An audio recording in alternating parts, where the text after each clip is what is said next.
25 Cromwell Street, Gloucester, home to Fred and Rose West and their 9 children. Outside, an ordinary family home. Inside, the scene of some of the most horrific crimes in British history. I had both these faces hovering over me. And they said, "We're going to kill you, and we're going to bury you under the paving stones of Gloucester." A house of utter depravity, which shocked even the toughest investigators. And it was obvious it was a human thigh bone, and female and young. Officers searching 25 Cromwell Street have today discovered what they believe to be another set of human remains. You are facing something that you have never, ever seen before, and you really don't want to see it. This is the true story of Fred and Rose West.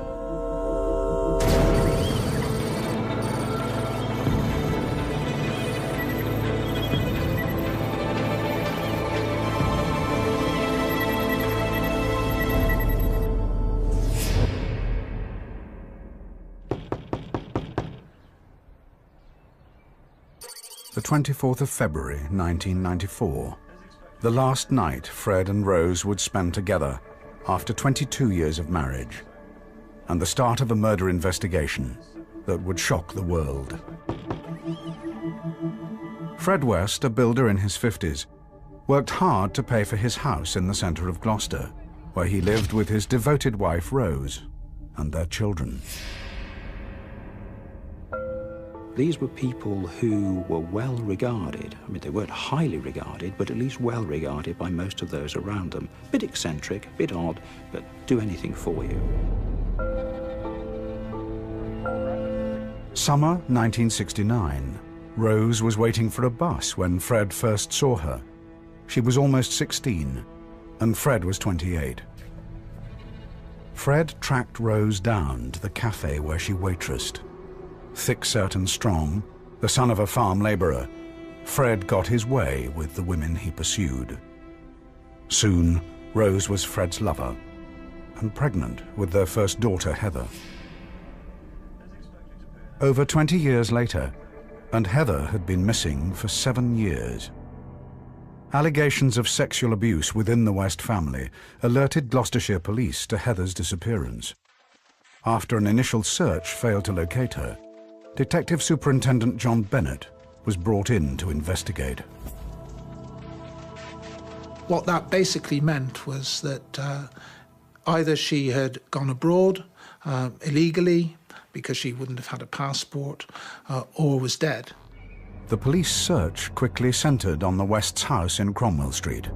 It was some form of a family joke that Heather was under the patio at Cromwell Street. This being mentioned mostly by Fred and Rose West to their children when they'd done something wrong, hadn't eaten their food or refused to go to bed or been naughty in some way. On the 24th of February, the police moved in to search Fred West's garden. He was saying that there was no truth in this and that he was going to sue the police for the damage they were causing to his home. Slab by slab, the police removed Fred's patio. They found nothing at first. Then, digging deeper, something caught their eye.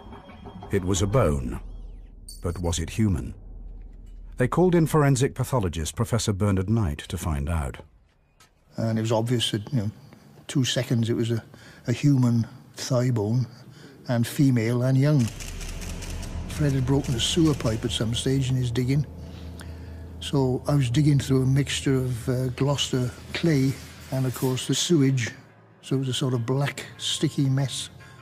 But then, when I went into this hole, or at least I think there's a police officer down there, and he handed up some bits. And I looked at these. I remember looking, I think, at Inspector Bennett and saying, well, either she's got 3 legs or you've got more than one. The police had found the remains of 2 bodies. They suspected one was Heather, but who else was under the patio? The police confronted Fred. Fred made a staggering confession.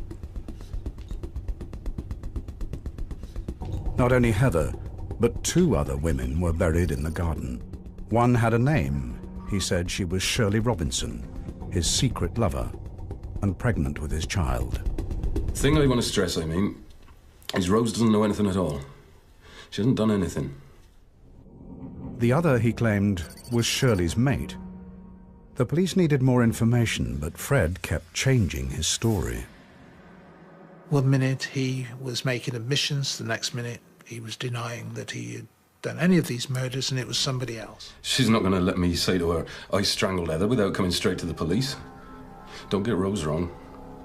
Rose lived by the law. Properly, I mean. But all the time, whenever he returned to making his admissions, he would reinforce that his wife knew nothing of these crimes at all, that they were purely down to him. Was it possible that Rose knew nothing about the murders? 3 young women killed and buried under her nose, including her daughter Heather. Cromwell Street was turning out to be no ordinary family home, but a house of unimaginable horrors.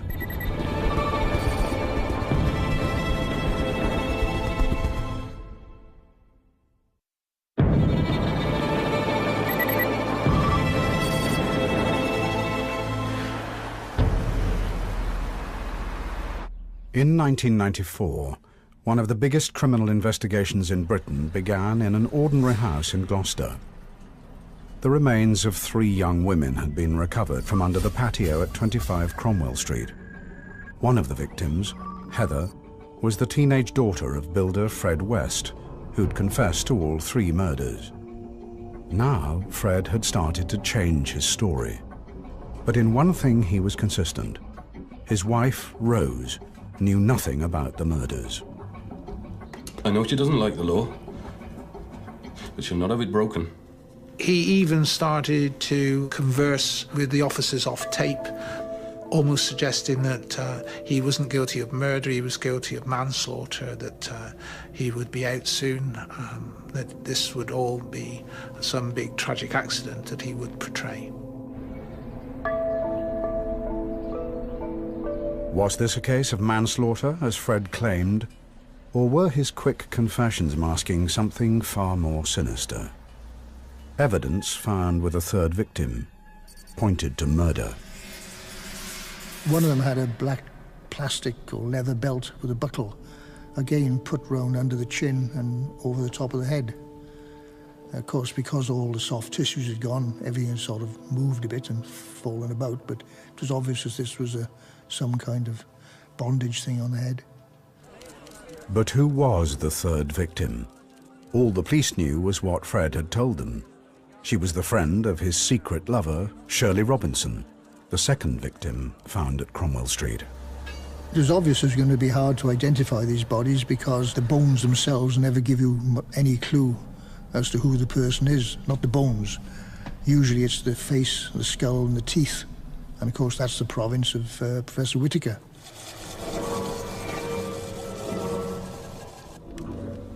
There is more information in your teeth about you and your lifestyle and your age and possibly even how you died than there is in most other parts of your body, especially if the body is decomposed and the soft tissues have gone and the teeth are still there. To help the police, Professor Whittaker needed photographs of likely victims. Providing we can get a photograph of them smiling and showing their teeth, those teeth have an incredible amount of information in them in terms of height, tilt, roundedness, all of these which will show up in a good photograph. And so we assess those in the laboratory and then we sort of fuse simply a photograph that comes into me from the police with an image of the person's skull. And if we've got it right, it sort of goes click. But how could the police provide photographs when they didn't have a name for one of the victims? Unsolved missing persons files were reopened. Names began to emerge. Winter 1968. Mary Bastholm, a young waitress, went missing from a bus stop in Gloucester. 5 years later, a young student, Lucy Partington, vanished from another bus stop, this time in nearby Cheltenham. Was it possible one of them was the third victim buried at Cromwell Street? Or could they both be there?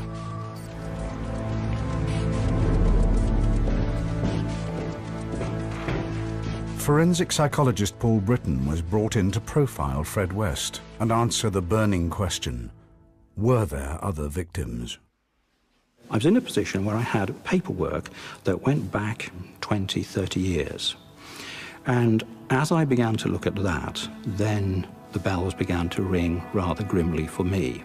Because what I began to see were some of the hallmarks, the highlights of a very dangerous offender. Not at all the man that I'd been told might be sitting downstairs. My view was that all that had happened is you had simply seen 3 high points, and that it was very unlikely, unthinkable really, that you were going to have silences across the intervening years. The time between those 3 marks was going to be filled with other sorts of murder, other sorts of killing.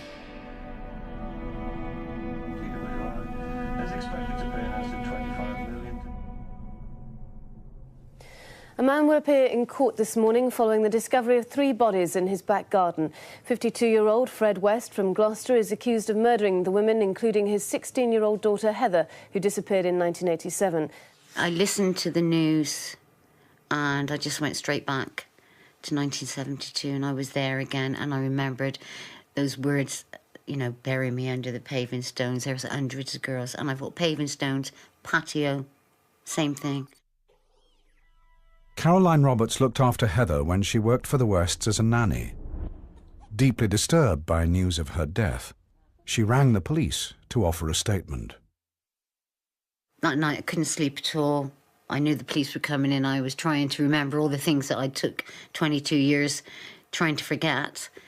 And it was so vivid that in the end I had to get up in the middle of the night and I just wrote everything down. It was haunting for me because I really felt responsible for their deaths. It was almost like they were my family. I knew them all intimately, and I think that's because I know up to a point I shared the same experience as them.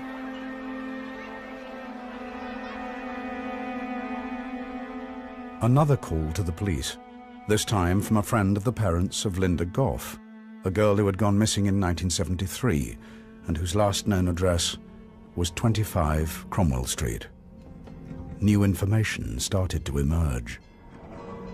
During the course of looking for her, Mrs. Gough had gone to the address and been told by a woman and her husband, Linda had left some time previously. Linda's mother had noticed that Rose was wearing her daughter's slippers. If this was the case, and Linda was one of Fred's victims, it was possible Rose knew about the murders. She's not here. He was also wearing a cardigan or some knitted clothing that was Linda's, and outside on a whirligig type washing line was some of Linda's nightwear. The Wests told Mrs. Gough that Linda had moved on, leaving some of her things behind. Believing their story, but unable to locate Linda, June Gough waited for her daughter's return. Years went by, but Linda never came back. Caroline Roberts first met the Wests 6 months before Linda moved in. In her statement to the police, Caroline recalled in chilling detail how the Wests selected their potential victims. This one night I was hitchhiking back from Tewkesbury on my own, and this car pulled up with 2 people in, and this was Fred and Rose West. When I first got in there, I didn't think they were a couple because of the age difference and the fact that she was quite an attractive young girl and he was not an attractive man. As we went on our way back towards Cinderford, we got talking and they seemed really friendly, and that's when I found out they'd just got married and that they had 3 little girls.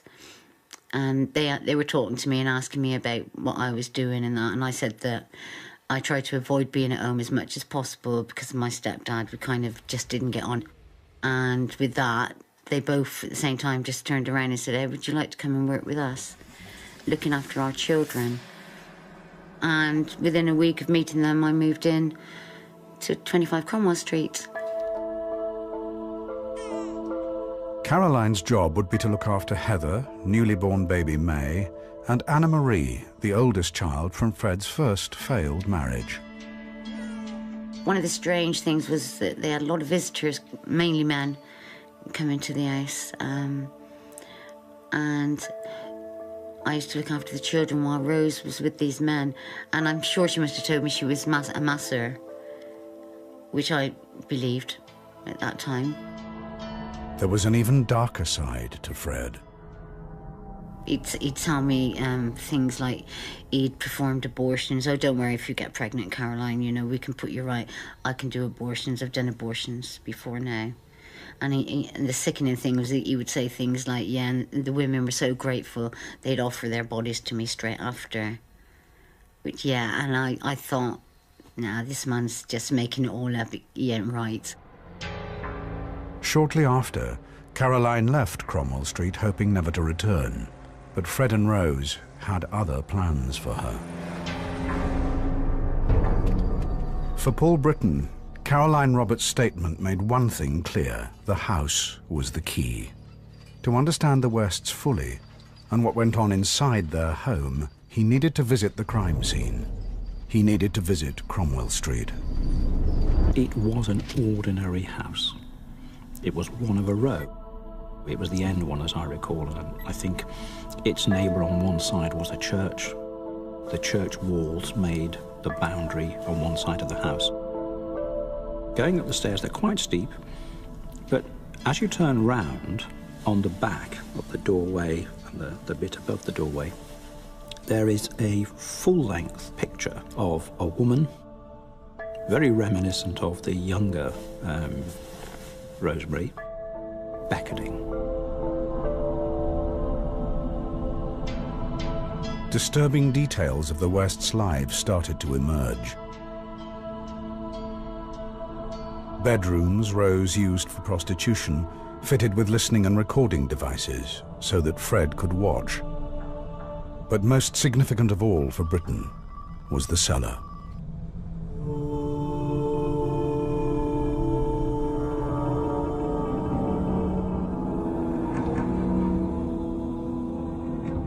This part of the house was quite self-contained. People could go about whatever they did there, being reasonably sure that they weren't going to be disturbed. If you came in through the back way, you'd have to come in through kitchens and a bathroom area, and to get to where we are now is quite an intricate little route. So you're not going to be disturbed. There are no external windows, the brickwork is quite thick. You are in the lower part of the foundation of the house. So that, if you like, is the... It serves a joint function. It's the ultimate pleasure room, but it's also the working room. It's the room where these dreadful things are done. He told the police to move their search inside the house. I mean, the words in a way were clumsy, but I mean, they're in the garden because the house is already full.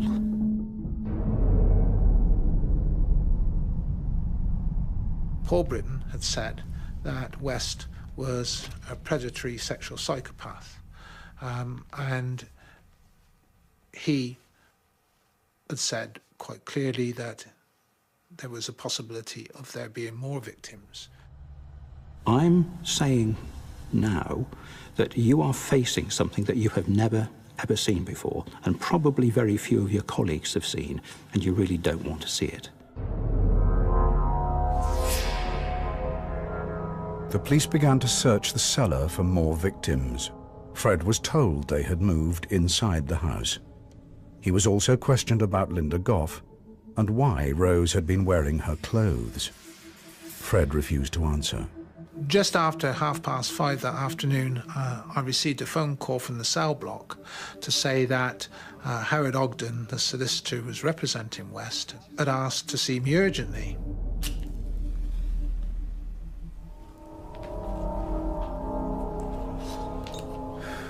When he arrived, he appeared quite pale, and I remember he asked me if I'd like to sit down. I wish to admit to a further approx 9 killings. It was something that just seemed to be beyond belief. 9 killings. Completely unexpected, out of the blue. Expressly, Charmaine, Rena, Beyond my personal experience, Linda Goff, and I suspect that of many other police officers. and others to be identified. I even questioned whether, personally, I was capable of handling this. F. Officers in Gloucester searching 25 Cromwell Street have today discovered what they believe to be another set of human remains. Everybody wanted to know what was going on. Christened the Angel of Cromwell Street, Hilary Allison became the voice of the police investigation. But with global press interest growing by the second, Hilary had her hands full. My recollection is walking out to give a briefing and suddenly having cameras flashing all over the place, questions being asked of you, microphones thrust in your face. And what we had to try and do was manage that and say, come on, folks, be reasonable. Questions one at a time. We will read a statement out for you. We will do some interviews with you individually afterwards if you want it. But please, can you just back? I'd come down Cromwell Street and the place looked like, I don't know, it looked like a football match with Japanese photographers, and at one occasion the police had barriers up and they sort of burst through at one occasion. I was almost crushed against the wall. It was a bit off-putting when you're just trying to go to work. We had a number of calls from reporters all over the country, national and local, saying, well, we've now heard it's going to be 32 bodies, it's going to be 69 bodies. We've heard that Fred West has fathered 32 children. All sorts of things were being put to us. Now, of course, all we could say at that stage was, look, this is pure speculation. No one has mentioned those figures. As soon as we get any information, we'll give it to you. But we certainly can't get into the business of speculating. Whatever the press imagined, the police now knew there were 12 victims. 3 had been identified: Heather, Shirley Robinson, and now Alison Chambers, who Fred had wrongly claimed was Shirley's mate. I wish to admit. Fred had also confessed to a further 9 murders, including his first wife, Rena Costello, and her daughter, Charmaine. But where were Lucy Partington and Linda Goff? Were they buried in the cellar or hidden in the walls of 25 Cromwell Street? And if they were, how could Fred's wife Rose not know about the murders?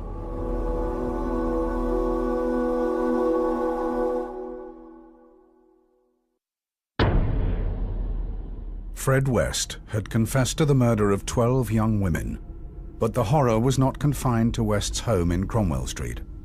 Fred told the police there were other bodies in other places.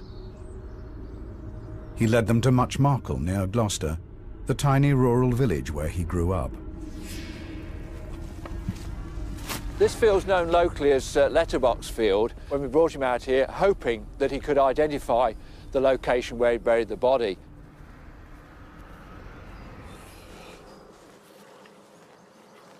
We were very fortunate within 4 days of starting excavations here, we did recover human remains. And those were subsequently identified as being of Rena Costello, Fred's first wife. Now, she hadn't been seen since 1971, so the body had been in the ground for more than 20 years. But there was something else, something detectives hadn't bargained for. Fred revealed that lying close by was another body, Rena's friend, Anne McFall, who, like Shirley Robinson, had also been pregnant with his child. At the time that we believe the body was buried, the field was completely different. There was a small pond down there, and more than that, the farmer had told us that he'd added about 8 or 9 feet of soil above the original level.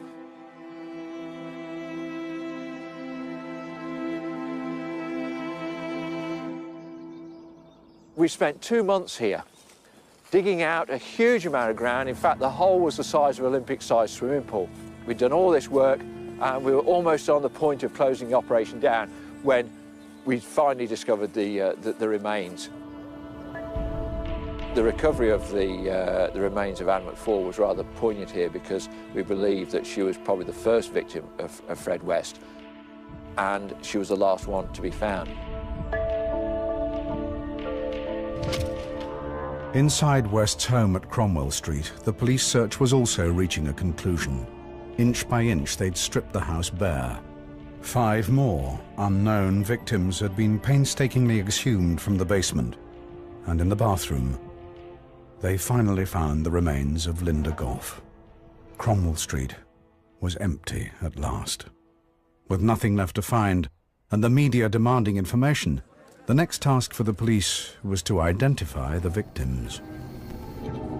This onerous task lay in one man's hands.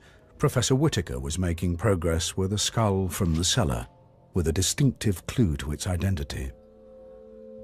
This girl must have had some damage to her 2 front teeth. They had crowns on them. These crowns were temporary crowns. Now, to a dentist, this means she had an accident, probably. She had the work done to make new crowns. She had temporary ones put on, and she died and was unable to go back for that fitting. The precision of Whittaker's observations led a police colleague to ask him an unlikely question.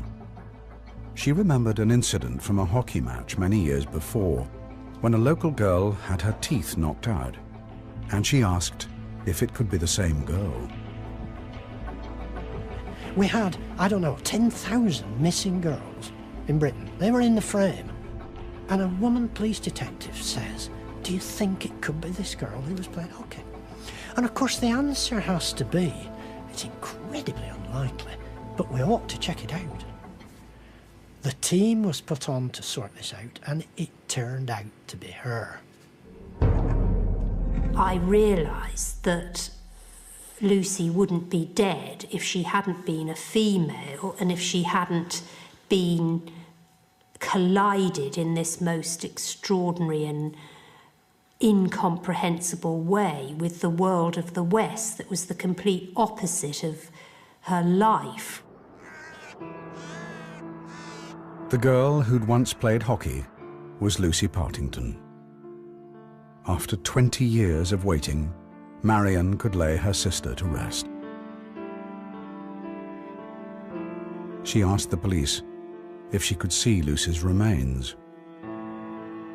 I just walked forward and took the lid off, and there it was, and there was something about the shape of it that was just immediately I knew that it was Lucy's skull. It was just like the shape of this dome. I told my mum what we were going to do, and I said, is there anything you'd like me to put in with Lucy's bones? And she gave me these 2 old toys of Lucy's that she'd always kept, that we played with as children, completely beaten up old straw-stuffed lion that was called Chocker, and another one that was called Bunny, who was dressed up in his smart velvet trousers.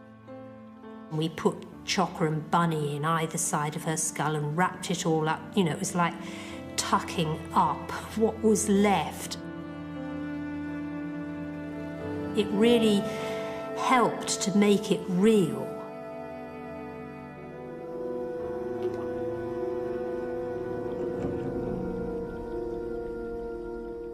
I'd been away from the West's house for about a month. And then on December the 6th, I was hitchhiking back from Tewkesbury again, in exactly the same spot that they'd picked me up 5 weeks earlier.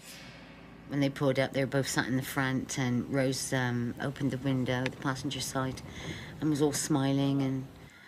And then she said, oh, Carol, I'm so glad to see you. I'm really sorry about what happened. And then Fred leaned across, and he was all smiling, saying, I'm really sorry, Karen, didn't mean to upset you like that. I was only joking. And then they were like talking and saying, oh, the kids have really missed you, and we really missed you. And I kind of felt like, even though I didn't want to get in the car, I kind of felt like they were being so nice that I had to. Come on. Okay, thanks. Can you sit in the back, Fred? Have a chat with Carolyn. About 2 miles into that journey, Fred looked at me in the rearview mirror and asked me if I'd had sex. And I just had this feeling come up in my stomach and felt sick, and I thought, oh, here we go again. Check and see. Check and see if she's had sex. And with that, she grabbed my crutch. Fred pulled up on the grass verge and turned around in his seat and just kept punching me across the side of the head. And I was knocked out.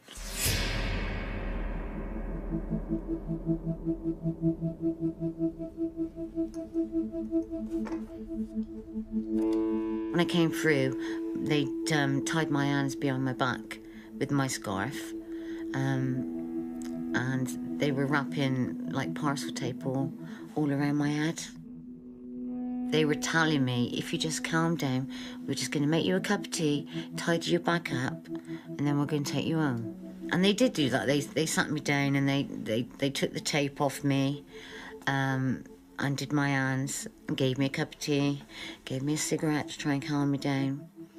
And I did then think, oh, this is okay, they've just made a mistake. They think I'm something I'm not, and I'm going to go home. And a few minutes later, after we'd finished a cup of tea, Rose grabbed hold of me and tried to kiss me on the mouth. These are people, the Wests, probably got more joy, more satisfaction, more fulfillment out of what they did, these poor girls, than anything else in their entire existence. And the fact that they did it together heightened the value and the pleasure to them. Fred was mostly watching. And then it progressed a bit further, and then they were both interfering with me,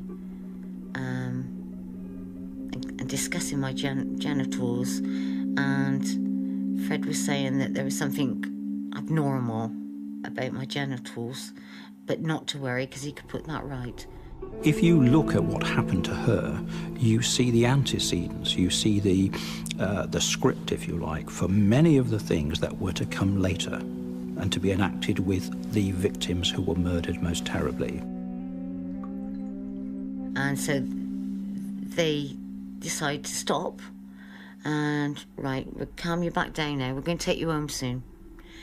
Get me another cup of tea, take my gag out while I have this cup of tea, and a cigarette, and then it starts again. The Wests used her for their immediate sexual gratification. That was important to them. They raped her, they dominated her, they controlled her.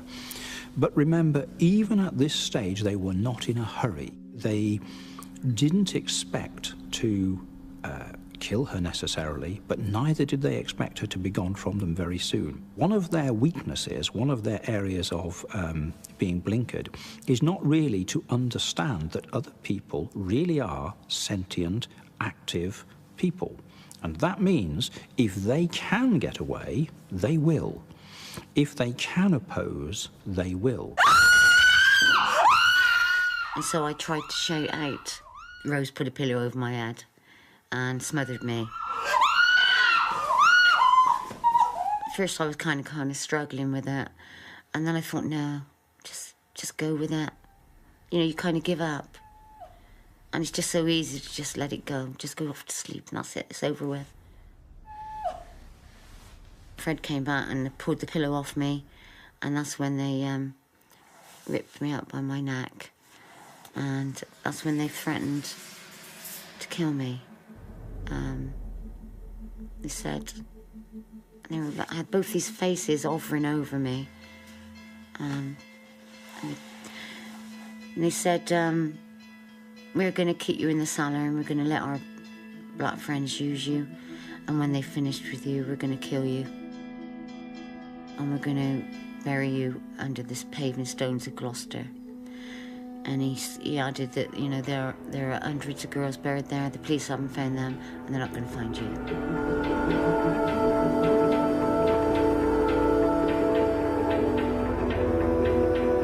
Caroline was not alone. Evidence found with the remains of the West's victims suggested they'd been through something similar before their lives had been ended. We found one knife. It couldn't have been the knife that dismembered them, because it was a long bread knife type, which was a bit round-ended. It couldn't be used for that. And the other things, of course, were bondage materials, I suppose you'd call them. They were sort of masks of sticky tape, stuff you tape on parcels, wrapped around the head, and some plastic tubes which had been pushed up nostrils. Pretty bizarre stuff. Remember, if you look at what happened to these young women, you see a progression of debasement, of mutilation. You see physical mutilation. All of these things are much more enjoyable when they can be repeated in discussion, in shared memory after the event. And this would be an area where Rosemary, for Frederick West, would be absolutely vital. She had enormous value to him. In 1972, Caroline Roberts was raped, abducted, and nearly murdered by Fred and Rosemary West. They spared Caroline after she promised to stay silent about her ordeal. She slipped away at the first opportunity and went to the police. Still traumatized, Caroline was unable to face a rape trial, so the police charged the Wests with indecent assault. Fred and Rose were released with a £100 fine. I think the most shocking aspect of the West case is that it ever got to being a set of serial killers plying their trade. Everything that we know about the Wests was evident in that first case that went before the magistrates all those years ago. Instead of serving a prison term for rape, the Wests were free to murder Linda Goff, Lucy Partington, and Carol Ann Cooper before the year was out. From Caroline's statement, it was clear to the police that Fred and Rose were in it together. She's a perfect mother. Fred had been lying to protect Rose, who was still protesting her innocence. Now under arrest, Rose was summoned to the magistrates' court, where she would be charged jointly with Fred for 9 counts of murder. In court, Rose would be reunited with her husband. On each occasion, she snubbed him,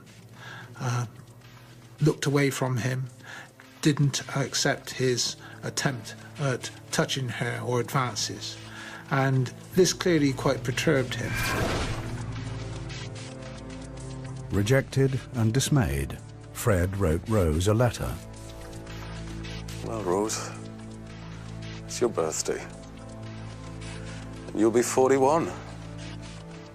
It's still beautiful, it's still lovely. On New Year's Day, around 1 o'clock, we'll always be in love. The most wonderful thing in the world was when I met you. West, using parts cut from prison blanket and making a very neat, snake-like rolled rope, which he very neatly blanket stitched. I haven't got you a present. All I have is my life. I was asked by the investigators, did I think there was any risk that the Wests might kill themselves or hurt themselves in an attempt to avoid justice, or if they tried to escape, or what their defence might be. And my view was very clear that Rosemary West, certainly before a trial, would never make any admissions. That although it hadn't been anticipated by folks years before, she psychologically was much stronger, much more intact than Frederick West ever was. She would not say anything. Frederick West was very different. If he learned that Rosemary was in fact repudiating him, then he would almost certainly try to kill himself. And Rosemary began to repudiate him, and so he killed himself. Fred took the truth with him to the grave, and with no evidence linking Rose directly to the murders, it looked as if the Wests could escape justice. 25 Midland Road, the Wests' former home. Sit on the couch. Under cheap kitchen linoleum lay the body of a child. She had been there for over 2 decades until the police recovered her. 8-year-old Charmaine was Fred's stepdaughter. Her mother, Rena Costello, had been murdered by Fred and buried in a field at Much Marcle. Charmaine had last been seen in 1971, the year Fred spent 9 months in prison, leaving Charmaine in Rose's care. If it could be shown that he was in prison when this unfortunate child died, was murdered, then he clearly couldn't have done it. And Rosemary had a problem. It was the vital evidence the police needed to convict Rose. But there was a hitch. The police couldn't find a photograph of Charmaine that showed her teeth. Without it, Professor Whittaker couldn't determine the date of her death. And without a date, Rose West would get away with murder.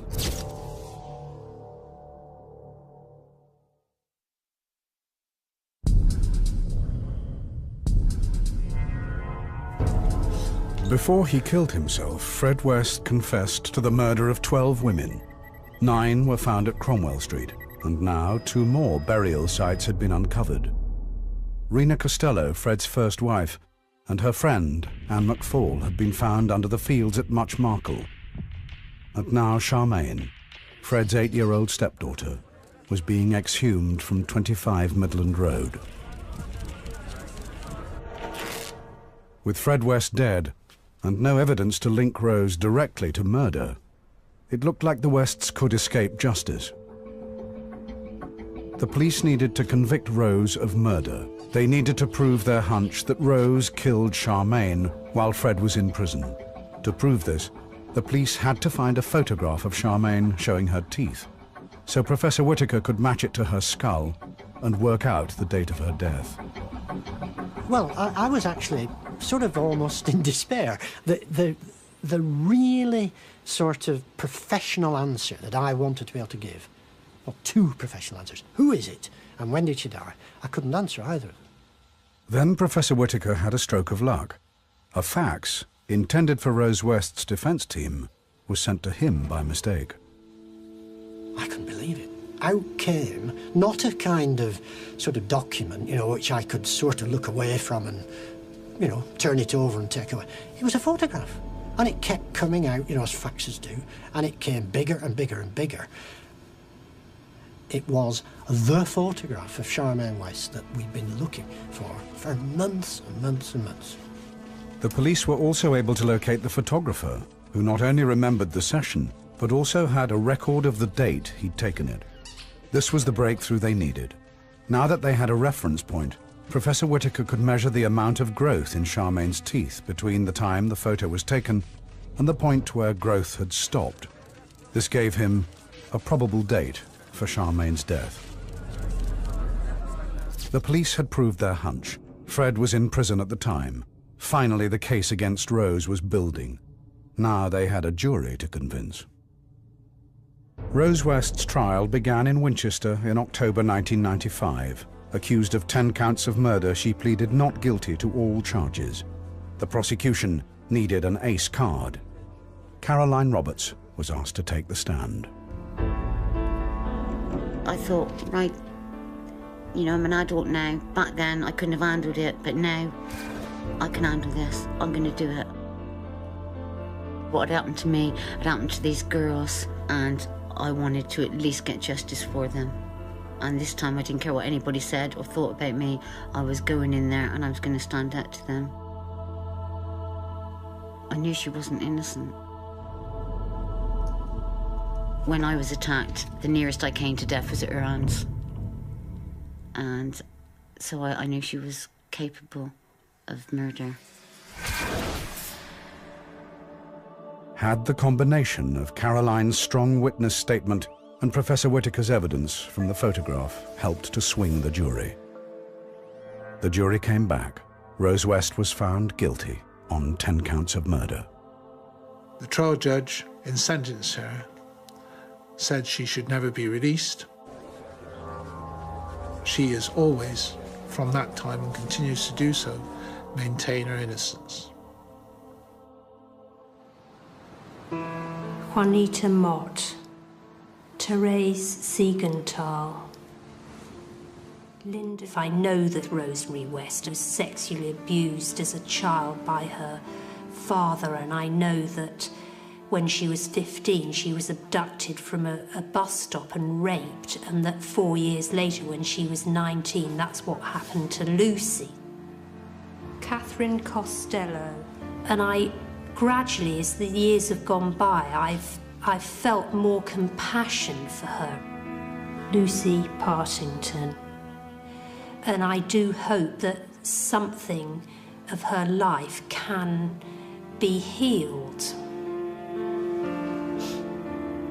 The thing about Rosemary West is that she was in effect a blank canvas. And the thing that Frederick West did was to provide a platform, to provide a runway that she flew from.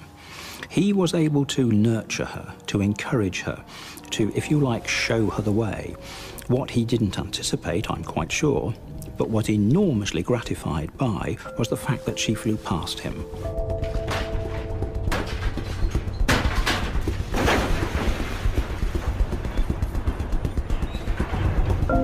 In 1996, the police supervised a 5-day demolition of 25 Cromwell Street.